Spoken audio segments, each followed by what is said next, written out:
Doctor Shyamaprasad Mukherjee. আজ তার 125তম জন্মবার্ষিকী। আজ রাজ্যে আসছেন কেন্দ্রীয় স্বরাষ্ট্রমন্ত্রী অমিত শাহ। আজ ইকো পার্কে শ্যামাপ্রসাদের মূর্তির ভিত্তি স্থাপন। শুধুমাত্র বঙ্গে নয়, গোটা দেশ জুড়ে শ্যামাপ্রসাদ মুখোপাধ্যায়ের জন্মবার্ষিকীর উদযাপন এবং একাধিক কর্মসূচি রয়েছে। আজ ইকো পার্কে 125 ফুটের মূর্তির ভিত্তি স্থাপনে থাকবেন অমিত শাহ এবং পরে ভবানীপুরে শ্যামাপ্রসাদ মুখোপাধ্যায়ের যে বাসভবন সেখানেও যাবেন কেন্দ্রীয় স্বরাষ্ট্রমন্ত্রী। এরই পাশাপাশি আমরা জানি তারপর পার্ক সার্কাসে শ্যামাপ্রসাদের জন্মবার্ষিকী অনুষ্ঠানে সেখানেও থাকবেন কেন্দ্রীয় স্বরাষ্ট্রমন্ত্রী অমিত শাহ। সব মিলিয়ে আজ একাধিক কর্মসূচি বঙ্গে ডক্টর শ্যামাপ্রসাদ মুখোপাধ্যায় 125তম জন্মবার্ষিকী উপলক্ষে। বঙ্গে আসছেন কেন্দ্রীয় স্বরাষ্ট্রমন্ত্রী অমিত শাহ। বিভিন্ন জায়গায় রয়েছে আমাদের প্রতিনিধিরা, এক এক করে বিভিন্ন জায়গার ছবি তুলে ধরবো আপনাদের সামনে। অভিজিৎ রয়েছে, সান্নিক রয়েছে এবং সুস্মিতা রয়েছে। প্রথমে অভিজিতের কাছে আসবো। অভিজিৎ রয়েছে ইকো পার্কে। প্রথমে জানতে চাইবো অভিজিৎ, যে এই মুহূর্তে একেবারে বলা যায় শেষ মুহূর্তের প্রস্তুতি, আজ ইকো পার্কে সেখানেও মূর্তি ভিত্তিপ্রস্তর স্থাপন করা হবে শ্যামাপ্রসাদ মুখোপাধ্যায়, সব মিলিয়ে কি ছবি?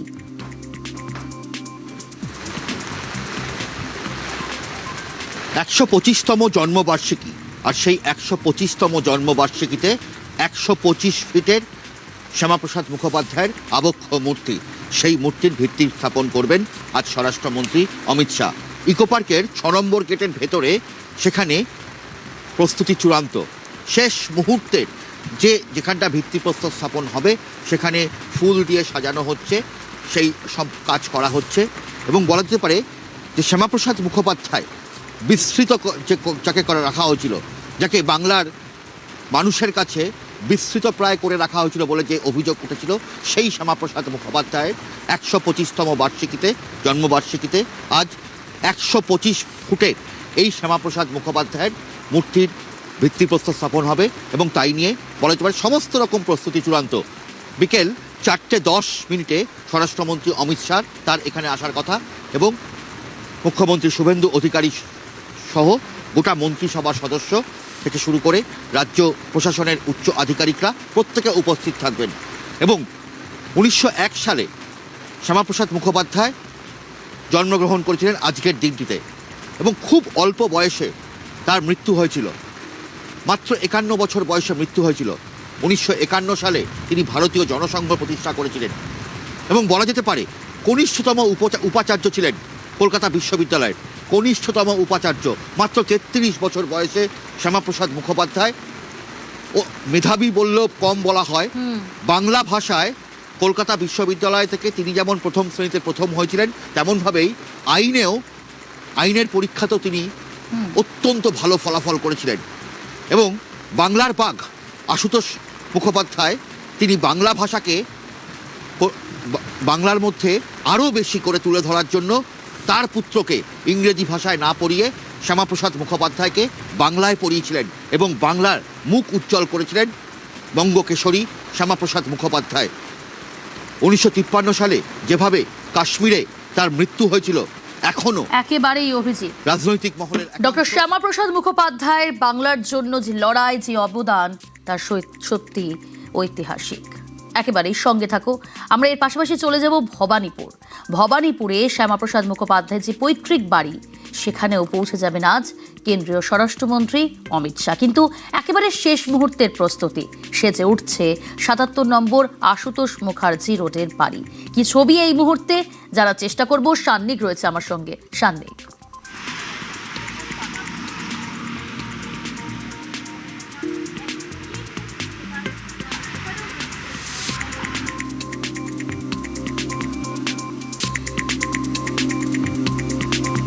বাসভবন, সেই বাসভবনের সামনে আমি দাঁড়িয়ে রয়েছি। আর সকাল থেকেই আজকে বৃষ্টি চলছে, তার মধ্যেই আজকে এই বাসভবন সেজে উঠছে আজকের অনুষ্ঠানের জন্য। 125তম জন্মবার্ষিকী অবশ্যই অত্যন্ত স্পেশাল আজকে, কেননা দেশের স্বরাষ্ট্রমন্ত্রী তিনি নিজে আসছেন। শ্যামাপ্রসাদ মুখোপাধ্যায়, যেমনটা আমাদের সহকর্মী অভিজিৎ বলছিল, তাকে প্রায় বিস্মৃত প্রায় করে রাখা হয়েছিল বাঙালির কাছে। তাই তাকে যাতে তার প্রাপ্য সম্মান তিনি যাতে পান, সেই জন্য আজকে একাধিক কর্মসূচি আজকে রাজ্য সরকার এবং কেন্দ্রীয় সরকারের তরফে নেওয়া হয়েছে এবং এখানে এখন ভেতরে বাড়ি সাজানোর কাজ চলছে। রাজ্যের তথ্য সংস্কৃতি দপ্তরের তরফে এই কাজ ইতিমধ্যেই কিন্তু শুরু হয়ে গিয়েছে। তবে সকাল থেকেই যে ছবিটা আমরা দেখতে পাচ্ছি, বৃষ্টির মধ্যেই এই কাজ যেমন একদিকে চলছে, পাশাপাশি আজকে বিকেলবেলা বিমানবন্দর থেকে নামার পরে প্রথম বা দ্বিতীয় কর্মসূচির মধ্যেই যেহেতু দেশের স্বরাষ্ট্রমন্ত্রী এখানে আসবেন, আটোসাটো নিরাপত্তা ব্যবস্থা তো অবশ্যই থাকছে, সেই ব্যবস্থাগুলো সকাল থেকেই রাখা হচ্ছে। পাশাপাশি ভেতরে তার যে মূর্তি রয়েছে, আবক্ষ মূর্তি, সেই মূর্তিগুলোকেও একেবারে প্রস্তুত রাখা হচ্ছে, যেখানে আজকে মাল্যদান করবেন দেশের স্বরাষ্ট্রমন্ত্রী অমিত শাহ। পাশাপাশি আজকে অবশ্যই নজর থাকবে এই বাড়ি, যে বাড়ি দীর্ঘদিনের ঐতিহ্য, ভবানীপুরে এই বাড়িতেই আশুতোষ মুখোপাধ্যায় তিনি নিজে থাকতেন, তার ছেলে শ্যামাপ্রসাদ মুখোপাধ্যায় থাকতেন। এই বাড়ির একটা ঐতিহ্য রয়েছে, তাই এই বাড়িকে নিয়ে আলাদাভাবে কোনো ঘোষণা থাকে কিনা সেই দিকেও কিন্তু আমাদের প্রত্যেকের নজর থাকবে। একেবারে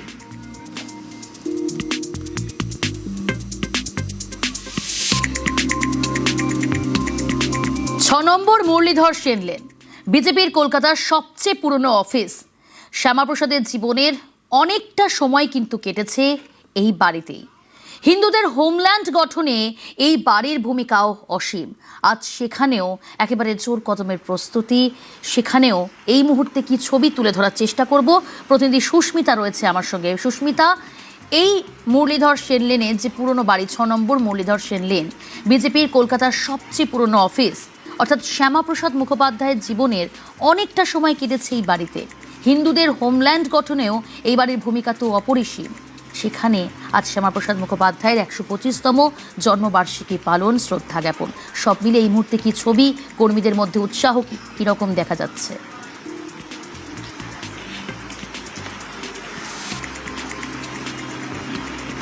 দেখো, 6 নম্বর মুরলীধর সেন লেন বিজেপির কাছে শুধুমাত্র ঐতিহাসিক বাড়ি নয়। 6 নম্বর মুরলীধর সেন লেন বিজেপির কাছে আবেগ। 6 নম্বর মুরলীধর সেন লেন বিজেপি কর্মী সমর্থক নেতৃত্বের কাছে শ্যামাপ্রসাদ মুখোপাধ্যায়ের পদধূলি মেখে থাকা আবেগ। এবং এই মুহূর্তে 6 নম্বর মুরলীধর সেন লেনের ছবিটা একবার দেখাবো। যে মুরলীধর সেন লেনের বিজেপি দফতরের বাইরে থাকা আবক্ষ শ্যামাপ্রসাদ মুখোপাধ্যায়ের মূর্তি, যে মূর্তিতে মাল্যদান না করে শ্রমিক ভট্টাচার্য রাজ্য সভাপতির পদের দায়িত্বভার নেন না, যে শ্যামাপ্রসাদ মুখোপাধ্যায়ের মূর্তিতে মাল্যদান করে তবেই রাজ্যের প্রথম বিজেপি সরকারের মুখ্যমন্ত্রী শুভেন্দু অধিকারী তিনি এ রাজ্যের দায়িত্বভার নেন না, সেই মূর্তিতে আজ মাল্যদান করবেন রাজ্যের মুখ্যমন্ত্রী শুভেন্দু অধিকারী, রাজ্য বিজেপির সভাপতি শ্রমিক ভট্টাচার্য এবং অন্যান্য যারা বিজেপির নেতৃত্ব রয়েছেন তারা। এবং যে ইতিহাসের কথা তুমি বলছিলে, 1950-এ জনসংঘ তৈরির সময় শ্যামাপ্রসাদ মুখোপাধ্যায় 6 নম্বর মুরলীধর সেন লেনের এই বাড়ি থেকেই তার যে কার্যক্রম, অর্থাৎ ভারতীয় হিন্দুদের হোমল্যান্ড, এই পশ্চিমবঙ্গ তৈরির যে কার্যক্রম, সেই কার্যক্রমের অনেকটাই কাটিয়েছেন এই বাড়িতে। এবং তার পাশাপাশি 1980 যে সময় ভারতীয় জনতা পার্টি অর্থাৎ বিজেপির প্রতিষ্ঠা হয়, সেই সময়ও বিজেপির প্রতিষ্ঠার পর থেকেও সাংগঠনিক কাজ, রাজনৈতিক কার্যকলাপও চলেছে শ্যামাপ্রসাদ মুখোপাধ্যায়ের হাত ধরে এই বাড়িতেই। এই মুহূর্তে ভারত কেশরী শ্যামাপ্রসাদ মুখোপাধ্যায়ের 125তম জন্মবার্ষিকী উপলক্ষে হয়েছে মঞ্চ, সেজে উঠেছে সেই মঞ্চ। এবং সাজো সাজো রব আজ শ্যামাপ্রসাদ মুখোপাধ্যায়ের জন্মদিন পালনের জন্য এই মুরলীধর সেন লেনের বিজেপি দফতরে। এবং ভারতীয় জনসংঘ গঠনের পর থেকে 1951 সালের পর থেকে এই বিল্ডিংটি কলকাতা অফিস হিসেবে তখন ব্যবহৃত হতো। এবং যখন 1980 সালে বিজেপির প্রতিষ্ঠা হয়, তখন এই জায়গাটিতে সাংগঠনিক গুরুত্বপূর্ণ কেন্দ্র হিসেবে ব্যবহার করা হতো। এবং যদি শ্যামাপ্রসাদ মুখোপাধ্যায়ের কথায় ধরো, তাহলে শ্যামাপ্রসাদ মুখোপাধ্যায় থেকে শুরু করে অটল বিহারী বাজপেয়ী কিংবা লালকৃষ্ণ আডবাণী সকলেই এই বাড়ি থেকে, অর্থাৎ এই 6 নম্বর মুরলীধর সেন লেনের বাড়ি থেকেই তাদের কার্যক্রম, সেটা সাংগঠনিক কিংবা দেশের জন্য কার্যক্রম, সবটাই শুরু করেছেন, সবটাই চালিয়েছেন। একেবারেই সুস্মিতা।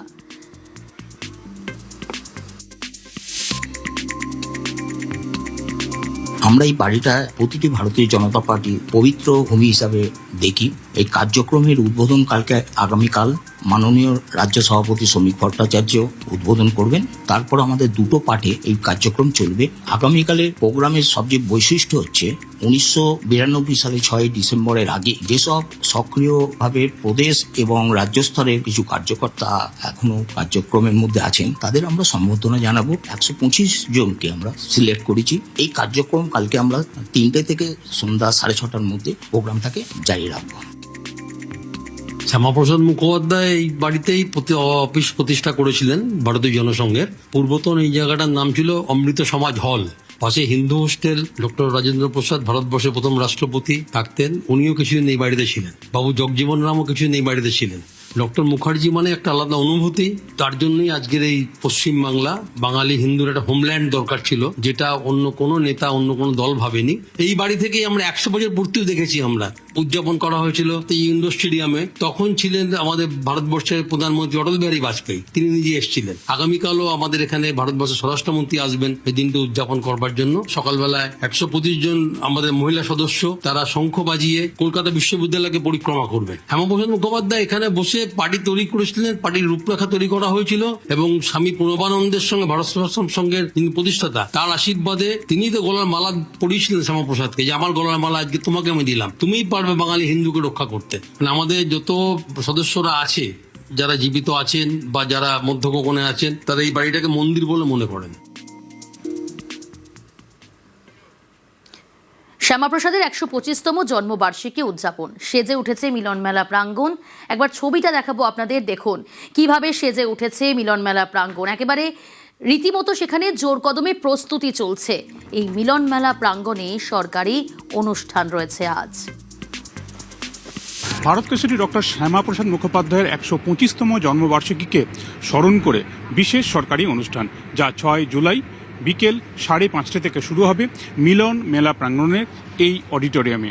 এবং এই অডিটোরিয়ামের ব্যবস্থাপনা প্রায় সম্পূর্ণ। এখানেই কেন্দ্রীয় স্বরাষ্ট্রমন্ত্রী অমিত শাহ তিনি উপস্থিত থাকবেন মুখ্যমন্ত্রী শুভেন্দু অধিকারী সহ আরও অনেকেই। মূল যে অডিটোরিয়াম যেখানে এই অনুষ্ঠানটি হবে, এই অডিটোরিয়ামের পাশাপাশি আরও একটি অডিটোরিয়াম রয়েছে, সেখানে কিন্তু বন্দোবস্ত করা হচ্ছে। মূলত এখানে যে সমস্ত প্রোগ্রাম হবে সেটাই জায়ান্ট স্ক্রিনে পাশের অডিটোরিয়ামে দেখার ব্যবস্থা করা হবে, কারণ প্রচুর মানুষ আসবেন। 125তম জন্ম যে বার্ষিকী, তার যে অনুষ্ঠান, সেই অনুষ্ঠান একেবারে চূড়ান্ত প্রস্তুতিতে এই মুহূর্তে আমরা দেখতে পাচ্ছি মিলনমেলা প্রাঙ্গণের ভিতরের ছবি। এবং কাল বিকেল 5:30 থেকে সন্ধ্যে 7টা পর্যন্ত এখানেই মূল অনুষ্ঠান, সরকারি অনুষ্ঠান, 125তম জন্মবার্ষিকীর স্মরণ অনুষ্ঠান। ক্যামেরায় কুণাল চৌধুরীর সঙ্গে অর্ণব হাজরা, নিউজ 18 বাংলা, কলকাতা। শ্যামাপ্রসাদ স্মরণে প্রধানমন্ত্রী, এক্স হ্যান্ডেলে পর পোস্ট প্রধানমন্ত্রী নরেন্দ্র মোদীর। শ্যামাপ্রসাদের বিবিধ কর্মকাণ্ড তুলে ধরে পোস্ট। একাধারে শিক্ষাবিদ, রাজনীতিবিদকে কর্নিশ।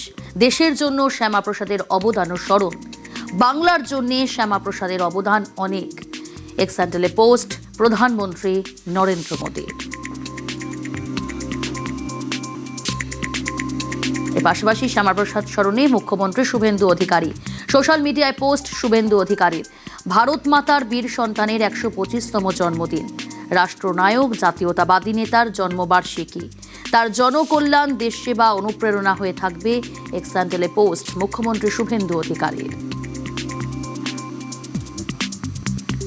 সোশ্যাল মিডিয়ায় শ্যামাপ্রসাদকে শ্রদ্ধা মন্ত্রী অগ্নিমিত্রা পালের।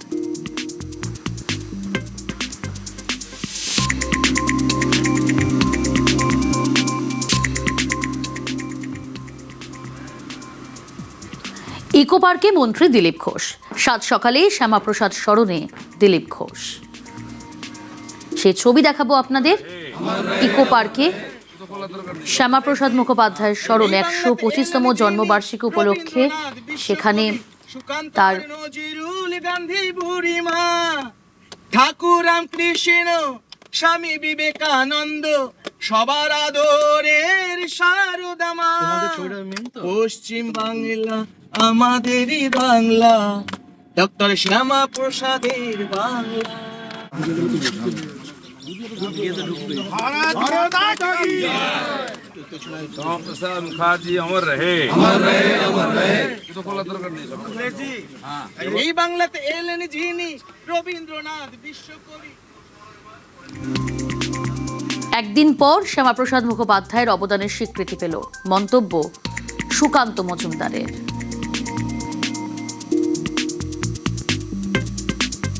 এতদিন পর শ্যামাপ্রসাদের যে আত্মা এবং তার যে অবদান, সেই অবদান রিকগনিশন পেল। তার 125তম জন্মদিনে আমরা 125 ফুট উঁচু মূর্তি তৈরি করছি। এই পশ্চিমবঙ্গ তো শ্যামাপ্রসাদ না থাকলে অস্তিত্বে আসতো না। সুকান্ত মজুমদারও কোনো এমপি টেম্পি না হয়ে কোথাও হয়তো উদ্বাস্তু হয়ে কোনো উদ্বাস্তু কলোনিতে থাকতে হতো। আজকে ডক্টর শ্যামাপ্রসাদ মুখার্জি ছিলেন বলেই এই দিন আমরা দেখছি, এবং আজকে শ্যামাপ্রসাদের সরকার শ্যামাপ্রসাদের তৈরি করা মাটিতে তৈরি হয়েছে। আসল তৃণমূল কারা? মমতা তৃণমূল নাকি নব তৃণমূল? কার হাতে যাবে ক্ষমতা? কোন শিবিরের হাতে যাবে দলের নাম, প্রতীক, তহবিল? আজ দিল্লিতে কমিশনের দফতরে নথি পেশ দুই শিবিরের। আগেই জ্ঞানেশ কুমারের সঙ্গে দেখা নব তৃণমূলের। নাম, লোগো, অ্যাকাউন্টের লড়াইয়ে দিল্লিতে আজ নজর। আজই দিল্লিতে মমতা তৃণমূল। মমতা তৃণমূল নাকি নব তৃণমূল? কার হাতে যাবে ক্ষমতা? কোন শিবিরের হাতে যাবে দলের নাম, প্রতীক, তহবিল? আজ দিল্লিতে কমিশনের দফতরে নথি পেশ দুই শিবির, অর্থাৎ নির্বাচন কমিশনকে ঘিরেও তৎপরতা মমতা তৃণমূলের মধ্যে দেখা যাচ্ছে।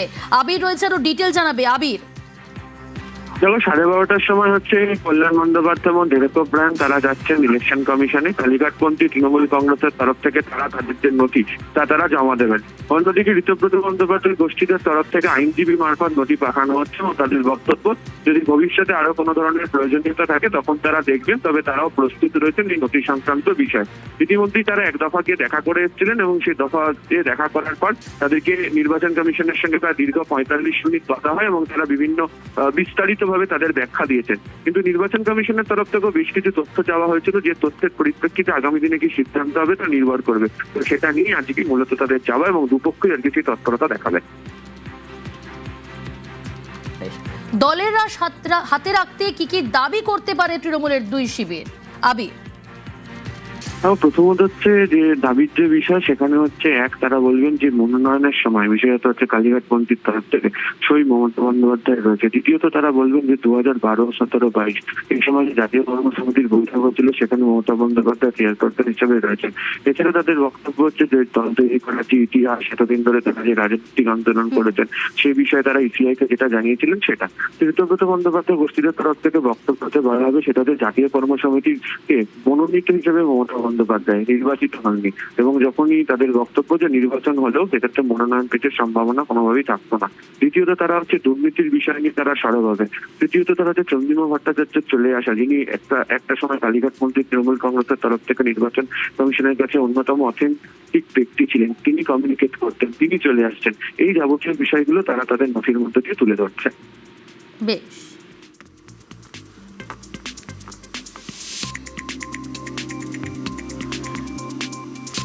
অর্থাৎ আজ তৃণমূলের দুই শিবিরের তরফ থেকে দাবি করা দলের রাশ হাতে রাখতে যে দাবি করা হচ্ছে, একদিকে মমতা তৃণমূলের সম্ভাব্য দাবি 26-এর ভোটে প্রার্থীদের দলের মনোনয়নে মমতা বন্দ্যোপাধ্যায়ের সই। 2012, 2017, 2022 সালে জাতীয় কর্মসমিতির বৈঠক, যেখানে মমতা বন্দ্যোপাধ্যায়কে চেয়ারপারসন নির্বাচন। যারা নব তৃণমূল দাবি করছেন তারাও সেই নির্বাচন প্রক্রিয়ার সম্মতি জানিয়েছিলেন। মমতা তৃণমূলের তরফ থেকে সম্ভাব্য দাবি করা হতে পারে দল প্রতিষ্ঠা করেছেন মমতা, দলের হেডকোয়ার্টার কালীঘাট। দাবি করা হতে পারে দলের সংবিধান অনুযায়ী চেয়ারপারসন সকলে মিলে ঠিক করেন। মমতা তৃণমূলের সম্ভাব্য দাবি, যারা পরিষদীয় নব ব্লক তৈরি করেছেন সেই দুই নেতাকেই দল থেকে বহিষ্কার। এরই পাশাপাশি নব তৃণমূলের সম্ভাব্য দাবি, দলের নির্দিষ্ট কোনো সংবিধান নেই, বিভিন্ন সময় সুবিধা মতো বদলে নেওয়া হয়েছে। নব তৃণমূলের সম্ভাব্য দাবি, দলের চেয়ারপারসন স্থির করার ভোট হতো না, মনোনীত করে নেওয়া হতো। যাদের জাতীয় কর্মসমিতিতে দায়িত্বে তারা নিজেরাই দায়িত্ব ছেড়ে বেরিয়ে এসেছেন। জেলা পরিষদ, পুরসভা, বিধানসভায় অনাস্থা, প্রয়োজনে পরিষদীয় ক্ষেত্রে সংখ্যাতত্ত্বের প্রমাণ দেবে নব তৃণমূল।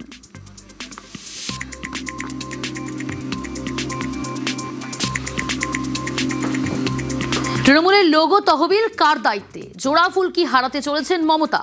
মমতাকে ধরেই নিয়েছেন প্রতীক হাতছাড়া হতে চলেছে। শনিবার মমতা বন্দ্যোপাধ্যায়ের মন্তব্যে জোর জল্পনা। বিজেপিতে থেকে দল ভাঙার চক্রান্ত, ভাবেন কি যে আমি মরে গেছি? ভাবেন কি আমাদের কর্মীরা মরে গেছে? ভাবেন কি অল ইন্ডিয়া তৃণমূল কংগ্রেস মরে গেছে? মনে রাখবেন, আপনার পক্ষে আছে বলে সরকার, আপনি তাকে দিয়ে নির্বাচন কমিশনের কাছে কমপ্লেন করিয়ে আপনি সিম্বল কেড়ে নিতে পারেন। যদিও আমরা জানি সিম্বল আপনার পক্ষে যাবে না, কিন্তু ধরে নিলাম যদি ভ্যানিশ কুমার বাবু আমাদের পার্টিকে ফিনিশ করার জন্য ইলেকশনটাও করেছেন, যদি সিম্বল দিয়েও দেয় তাতে কি যায় আসে? সিম্বল সেটাই হয় যেটা সাধারণ মানুষ গ্রহণ করে, তৃণমূল কংগ্রেসরা গ্রহণ করে। আমি এই সিম্বল নিয়ে 1 মাস 22 দিনের মাথায় আমি কিন্তু লড়াইটা করেছিলাম। তখন আমি সিম্বলটাও কাউকে চেনাতে পারিনি। আর এখন দরকার আমি গলায় সিম্বলটা ঝুলিয়ে মানুষের কাছে যখন বেরোবো, আপনারা কি আমার কণ্ঠরোধ করতে পারবেন? হঠাৎ করে গেল রব কেন? ভরসা রাখতে হবে কমিশনের উপর, পাল্টা কটাক্ষ করেছেন ঋতব্রত। নির্বাচন কমিশন একটা অ্যাপেক্স বডি, প্রাতিষ্ঠানিক পোস্ট। মানে হঠাৎ করে ঠাকুর ঘরে কে আমি তো কলা খাইনি, হঠাৎ এগুলো বলতে হচ্ছে কেন? যে প্রতীকের কথা। ভরসা রাখুন না নির্বাচন কমিশনের ওপর, অ্যাপেক্স বডির ওপর তো ভরসা রাখতে হবে। দেশের তো একটা কাঠামো আছে, আইন আছে, সংবিধান আছে।